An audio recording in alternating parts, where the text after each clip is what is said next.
সিপিএমকে vote কাটুয়া, তার মানে তারা ভোটটা এসে কাটবে, কেটে তৃণমূলকে সুবিধে করে দেবে। কেন মাননীয় অনির্বাণ গাঙ্গুলিকে ভোট দেবেন? কারণ যাদবপুর লোকসভা একটি শিক্ষিত লোকসভা এবং সেখানে একজন শিক্ষিত মানুষ প্রার্থী। উনি ভাবছেন বোধহয় যে শিবের মাথায় জল ঢাললে দেবাদিদেব সম্পর্কের কটূক্তিটা মানুষ বোধহয় ভুলে যাবে। তাই যাদবপুরের লাখো মা বোনের কাছে বুকের মধ্যে রয়েছে এই কথাটা যে সায়নী ঘোষ কি শব্দ উচ্চারণ করেছিলেন দেবাদিদেব মহাদেব সম্পর্কে। দ্বিজাতি তত্ত্বের ভিত্তিতেই তো এই দেশটা ভাগ হয়েছিল, তাহলে কেন আজকে সেই কথা হবে না? সিপিএম আর তৃণমূল হচ্ছে এটা প্রেমিক প্রেমিকা ব্যাপার। আর জেতা হারার প্রসঙ্গে সিপিএম এর সঙ্গে কোনো সম্পর্ক নেই। গেরুয়া আবির খেলবো আমরা ৪ঠা জুন এই যাদবপুর লোকসভাতেই। প্রথমে শুরুই করব যে আজকে একটি বিজয় সংকল্প রাখা হয়েছে এবং মোদিজির গলায় যে সুর আমরা শুনেছিলাম, এখানেও ঠিক একই সুর শুনছি যে এইবার ৪০০ পার। তো এই বিষয়ে কি বলবেন? তার কারণ গোটা ভারতবর্ষ তাই বলছে।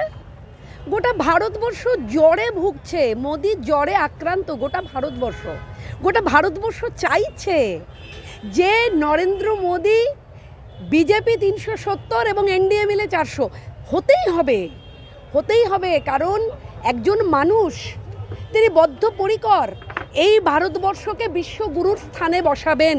একজন মানুষ বদ্ধপরিকর আমার পরের প্রজন্মকে তার হাতে তুলে দেবেন সমৃদ্ধশালী ভারত।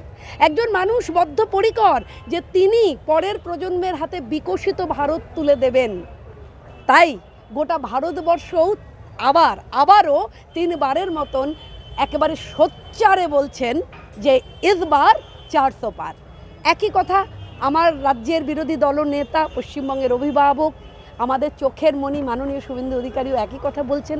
তিনি ছুটে যাচ্ছেন প্রতিটি প্রার্থীর কাছে এবং গিয়ে তাদের যেখানে যেখানে যাচ্ছেন বিজয় সংকল্প সভায় প্রতিটি মানুষকে যারা তার সভায় আসছেন এবং মাইক্রোফোনের মধ্যে দিয়ে তাদের কাছেও তিনি আপিল করছেন যে এবার যেন ভুল না হয়ে যায়।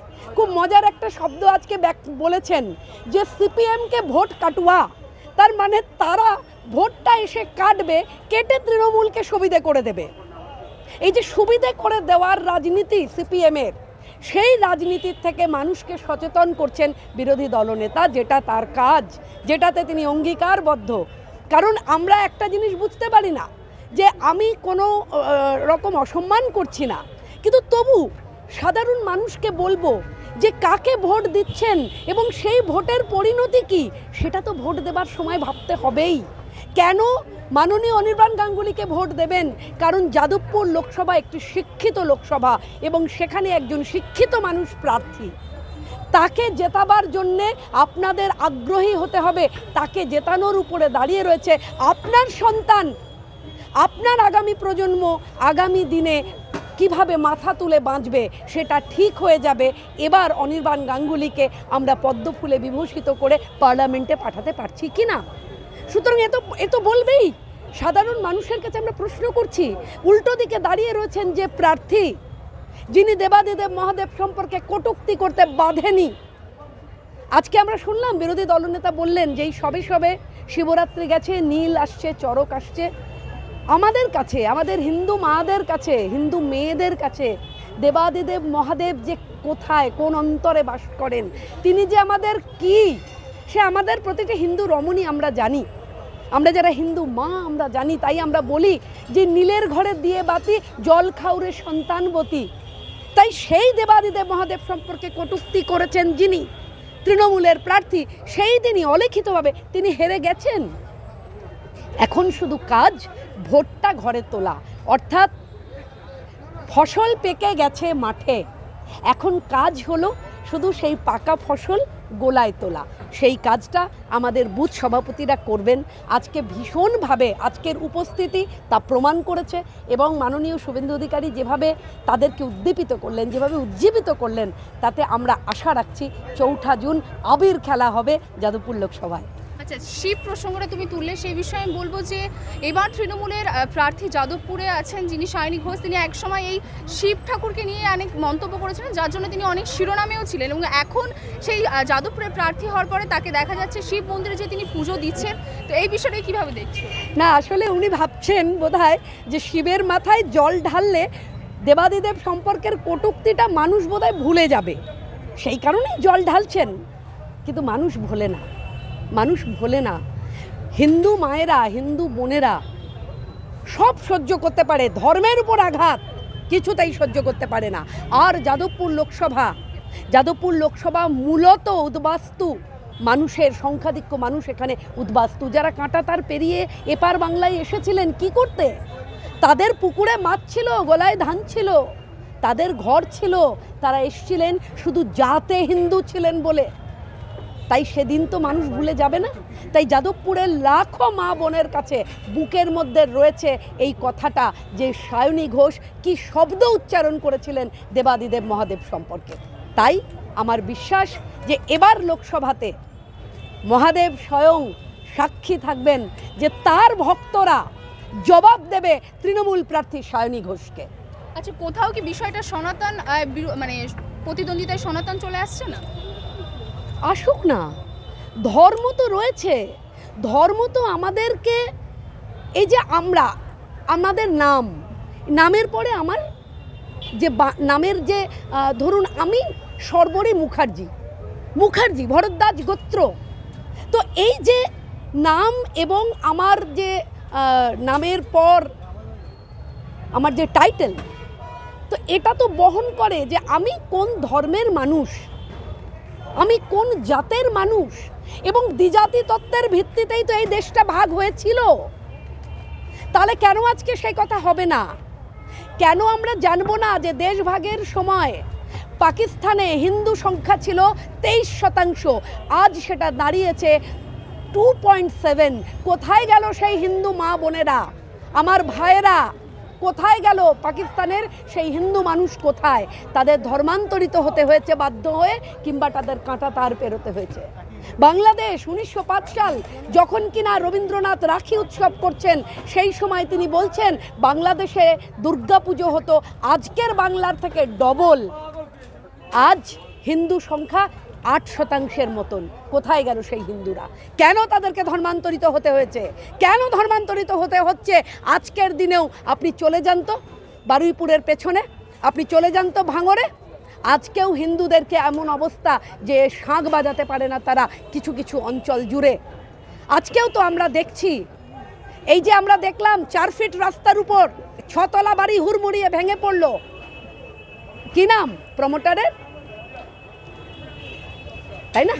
অথচ কি বলছেন পুরসভার যিনি নায়ক, তিনি বলছেন আমি এসব জানতাম না। সুতরাং এই যে ধর্ম সনাতনী আসবেই, কারণ হিন্দু মায়েরা বলবে না যে দেবাদিদেব মহাদেব সম্পর্কে কটূক্তি করতে বাধেনি এই মেয়েটির। তাই তিনি হয়তো সেই সময় ভেবেছিলেন শিরোনামে থাকবেন ভগবান শিব, ভোলানাথ তাকে সারা জীবন মনে রাখাবে। তার ওই শিরোনামে থাকার আকাঙ্ক্ষাটি তার হারের কারণ হয়ে দাঁড়িয়েছে। আমার বিশ্বাস যে 4 জুন আমরা আবির খেলবো, গেরুয়া আবির খেলবো যাদবপুর লোকসভার প্রতিটি মণ্ডলে, প্রতিটি বুথে, প্রতিটি অঞ্চলে। আচ্ছা, একদিকে যেমন সায়নী ঘোষ তিনি তৃণমূল থেকে যাদবপুরে প্রার্থী হয়েছেন, তেমনি অন্যদিকে সিপিএম থেকে সৃজন ভট্টাচার্য দাঁড়িয়েছেন এবং তার একটি বক্তব্যে তিনি বলেছেন যে তিনি তৃণমূল এবং বিজেপিকে আলাদাভাবে দেখেন না। এবং সিপিএম থেকে একাংশ নেতারা এই কথা বলেছেন যে অন্য দলের আবর্জনা নিয়ে একটি দল গঠন করেছে, সেটাকে বিজেপি নাম দিয়েছে। কি বলবেন বিষয়ে? আসলে দেখুন কি সুন্দরভাবে এনারা নিজেদের মধ্যে, মানে এটা কি জানেন তো, সিপিএম আর তৃণমূল হচ্ছে ওই এটা প্রেমিক প্রেমিকা ব্যাপার আর কি। মানে দেখুন, তৃণমূল, সিপিএম, কংগ্রেস, এবার সিপিএমের কংগ্রেস নাকি একটা জোট ভাব, অর্থাৎ কিনা এটা স্বামী স্ত্রী। আর সিপিএম আর তৃণমূল একটা প্রেম ব্যাপার। দেখবেন এদের ঘরটা ঝেড়ে দেয়, এদের পতাকা লাগাতে দেয়, এদের মিটিং মিছিল করতে দেয়, এদের ব্রিগেডে গিয়ে কোনো বাধা নাই। যত বাধা বিজেপির জন্যে, এনাদের নেত্রী মীনাক্ষী মুখোপাধ্যায় তিনি পৌঁছে যান কি সুন্দরভাবে সন্দেশখালি, কিন্তু আমাদের নেতা নেত্রীদেরকে বারবার গিয়ে হান্না দিতে হয় কোর্টের কাছে সন্দেশখালি পৌঁছবার জন্যে।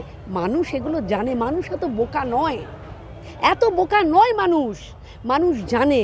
আর দ্বিতীয় কথা হচ্ছে মানুষের দ্বারা যারা ছুঁড়ে ফেলে দেওয়া হয়েছে, যাদের রিজেক্ট করেছে, তাই তাদের নিয়ে কথা বলে সময় নষ্ট করার কোনো কারণ নেই, বরং তাদের নিয়ে কথা বললে পরে তার কোথাও গিয়ে গ্রহণযোগ্যতা বেড়ে যাবে। সুতরাং দরকার নেই। সৃজন বাচ্চা ছেলে, আমার ভ্রাতৃতুল্য ছেলে, সে তার মতন প্রচার টোচার করছে, করুক, সেটা তাদের কাজ, করতেই হবে, রাজনৈতিক দল। কিন্তু জেতা হারার প্রসঙ্গে সিপিএমের সঙ্গে কোনো সম্পর্ক নেই। আচ্ছা, একটা শেষ প্রশ্ন করব যে মোদিজি বলেছেন কেন্দ্রে 400 পার এবং রাজ্যে 42 পার, তো আপনি কতটা আশাবাদী আছেন? দেখুন, এটা তো এভাবে পরিস্থিতির উপর দাঁড়িয়ে একটা অ্যাসেস করা যেতে পারে, কিন্তু আমাদের যেভাবে আমরা দেখছি এবং যা প্রার্থী চয়ন হয়েছে তাতে আমার ধারণা 25 থেকে 28-এর মধ্যে সিট আমাদের থাকবেই, আমার এটা ধারণা। তার বেশি হলেও আশ্চর্য নয়, কারণ যখন সুনামি আসে তখন সে একেবারে ভাসিয়ে নিয়ে যায়। তাই মোদি আবেগ এবং আগামী দিনে ভারতবর্ষকে বিকশিত ভারত গড়ে তোলবার যে সংকল্প নরেন্দ্র মোদির, সেই আবেগে পশ্চিমবঙ্গ হাত ধরবে বই কি। আমরা একটা রবীন্দ্রনাথের গান দিয়েই আপনার বক্তব্য শেষ করি, যে রবি ঠাকুর বলেছিলেন, তুমি কোষে ধরো হাল, আমি তুলি লবপাল, হাই মারো মারো টান হাই। তাই নরেন্দ্র মোদি যে নৌকায় তিনি হাল ধরেছেন, গোটা পশ্চিমবঙ্গবাসী সেই নৌকায় পাল্টা ধরবেই, তত্তর করে বয়ে যাবে পশ্চিমবঙ্গে ভারতীয় জনতা পার্টির 25 থেকে 28 কিংবা তারও অধিক সিট, এবং পদ্মফুল ফুটবে প্রতিটি মণ্ডলে, প্রতিটি বুথে, প্রতিটি অঞ্চলে। গেরুয়া আবির খেলবো আমরা 4 জুন এই যাদবপুর লোকসভাতেই। নমস্কার।